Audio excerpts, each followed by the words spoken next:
La communication réelle par les temps qui courent peut sembler pour certains déjà particulièrement délicate. Pourtant, ou à cause de cela, les sites de rencontres en ligne prospèrent. Parmi les plus tendances d'entre eux, MySpace.com. Un ami me montra un jour sa page MySpace. En quelques secondes, je fus séduit.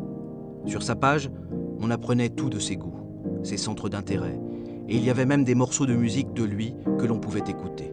De surcroît, cette personne affichait plus de 600 amis, ce qui me semblait incroyable, n'ayant moi-même, après avoir compté, guère plus d'une vingtaine d'amis. À peine inscrit, j'avais déjà un nouvel ami. Il s'agissait d'un dénommé Tom. Tom affichait sur sa page 72 486 572 amis. Pourtant, cet homme semblait tout à fait normal et simple. Son nom complet était Tom Anderson.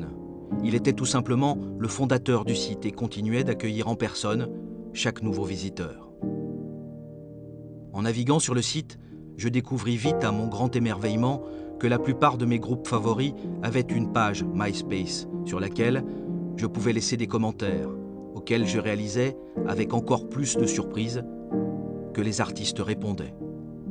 Parallèlement, le site semblait tacitement étudié pour créer le contact entre internautes de sexe opposé. Et se faire de tels amis sur MySpace s'opérait de fait plus facilement que dans la vie réelle. Hélas, si l'espoir d'un coït était permis par les faveurs de quelques cybernymphomanes, la plus belle amitié MySpace ne se solda pas par une amitié véritable.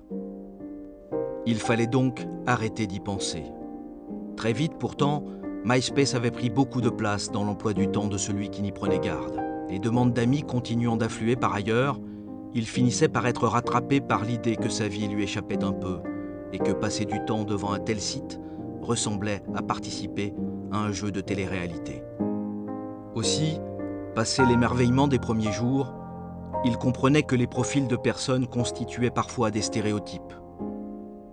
Ses artistes favoris n'échappaient pas à la règle, lesquels semblaient utiliser le site à des fins promotionnelles, pour ne pas dire davantage.